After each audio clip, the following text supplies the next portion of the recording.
mendukung kan tidak selalu harus bergabung di dalam pemerintahan. Apa yang disampaikan Ibu Ketua Umum, Ibu Megawati di dalam Kongres PDI Perjuangan dengan menjadi penyeimbang pemerintah itu juga sesuatu yang baik dan tidak ada salahnya. Memang pemerintah juga butuh check and balance, butuh masukan, butuh penyeimbang, nggak ada masalah. Menyiapkan kursi di kabinet nggak untuk PDIP mungkin Mas? Belum ada pembicaraan ke sana. Mas, waktu pertemuan dengan Bu Mega tadi Bang Dasko bilang selain pesan selamat berkongres ada juga pesan soal pandangan Presiden terkait undang-undang pemilu. Kira-kira Presiden memang punya pandangan sendiri soal undang-undang pemilu, Mas? Kalau pertama ya, kalau berkenaan dengan undang-undang pemilu, Bapak Presiden selaku kepala negara dan kepala pemerintahan tentu punya pandangan gitu kan, terhadap kemarin hasil keputusan MK gitu misalnya. Yang kedua, secara pribadi dalam kapasitas beliau sebagai ketua umum salah satu partai politik yaitu Partai Gerindra tentu juga memiliki pandangan, sehingga dalam komunikasi dengan pimpinan partai yang lain ya salah satunya pasti juga menyampaikan pandangan-pandangan tersebut. Isi pandangannya itu apa, Mas? Ya belum. Mas Pras izin. Belum untuk disampaikan. Mas Pras izin. Mungkin bisa kasih kepastian ke publik kira-kira daftar upacara di istana kapan nih? Karena ada yang sampai begadang nih di website belum bisa daftar nih.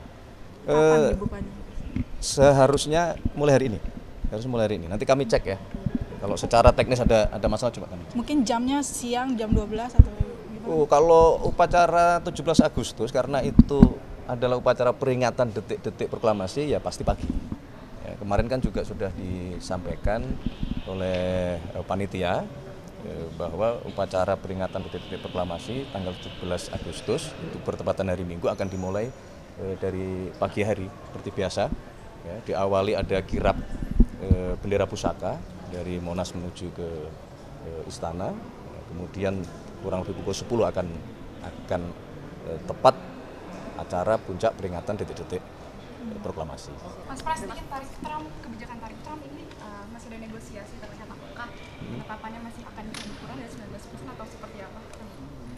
Untuk secara resminya, ya, secara umumnya kan di 19%.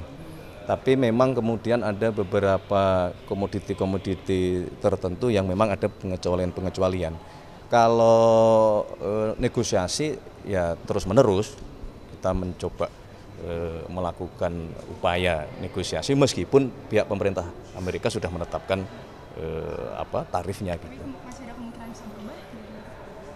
Ya kalau kemungkinan pasti ada kan gitu. Tapi kita belum bisa memastikan karena itu kan ada keputusan ada di pihak pemerintah Amerika. Tapi sekali lagi ada beberapa komoditas, ada beberapa barang yang ada pengecualian. Kan ada klaim soal kemiskinan kepada dua terdakwa korupsi dinilai sebagai presiden buruk penanganan korupsi. Karena presiden sebelumnya tuh nggak pernah memberikan amnesti kepada kasus koruptor, Mas. Siapa yang bilang presiden buruk? Presiden. Iya, siapa yang bilang presiden buruk? Pegiat korupsi, Mas. Banyak Mas. Pak Baswedan juga begitu bilangnya.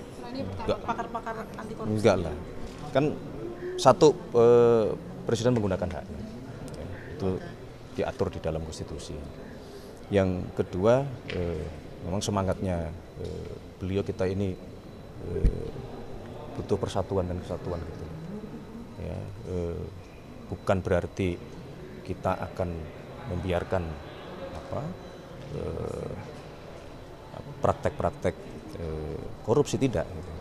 Tapi dalam dua kasus ini yang nuansanya ya, lebih banyak ke masalah politik, itu yang Bapak Presiden menggunakan haknya. Mari kita kurangi kegaduhan politik karena kita ini sekali lagi kita ini perlu bersatu. Kita butuh ketenangan untuk kita bisa membangun dan memperbaiki seluruh masalah yang dihadapi oleh masyarakat. Jangan energinya kita kurangi untuk hal-hal yang kurang produktif. Kan lebih baik kita berkonsentrasi ya, kita amankan pangan kita. Ya, alhamdulillah sekarang produksi pangan kita meningkat tapi kita nggak boleh lengah. Ya, itu harus terus kita pertahankan.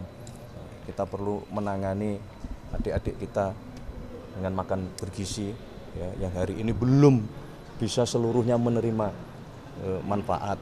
Mari semua bekerja keras untuk ke arah sana. Masih banyak juga saudara-saudara kita ya di desil 1, 2 yang berada di bawah garis pendapatan yang kita harapkan. Itu yang energinya ke situ gitu, yang kita ini bersatu aja. Ya. Analogi klub sepak bola gitu ya, sudah itu diisi pemain-pemain hebat semua, bersatu padu, setiap hari latihan, begitu main kadang tuh belum tentu menang juga gitu. Apalagi kalau kita tidak saling bersatu, energinya yang positif gitu loh, memandang sesuatu. Masih banyak PR yang harus kita selesaikan. Terakhir kan ini klaimnya kan angka kemiskinan menurun, tapi ada banyak sekali fenomena Rojali dan Rohali. Tanggapannya gimana? Ya kan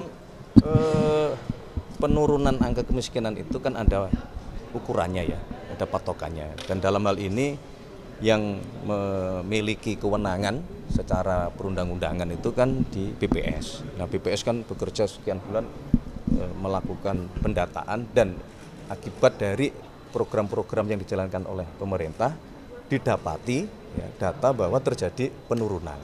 Sekali lagi, kalau istilah penurunan kita patut apresiasi, tetapi sesungguhnya ya, sebagai sebuah bangsa dan kami pemerintah merasa belum puas, karena tujuannya tidak hanya turun sebesar itu.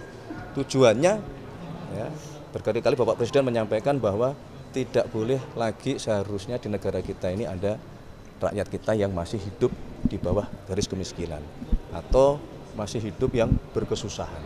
Nah, itulah kita butuh ketenangan, kita butuh kerjasama, kita butuh saling membantu satu sama lain, karena tidak bisa menyelesaikan problematika itu sendirian gitu.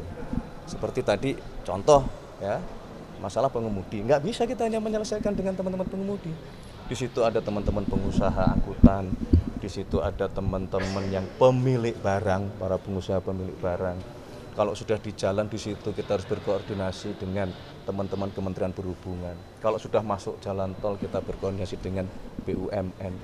Kalau sudah berkenaan dengan masalah kriminalitas di jalanan, premanisme di jalanan yang mengganggu keamanan para pengemudi, di situ kita harus berkoordinasi dengan kepolisian.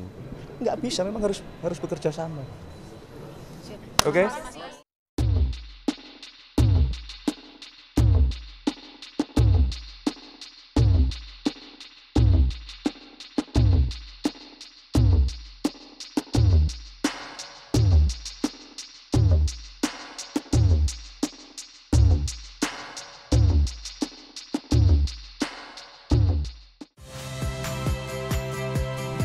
Saya Agin Fridianto. Saksikan terus program-program Kompas TV melalui siaran digital, pay TV, dan media streaming lain. Kompas TV, independen, terpercaya.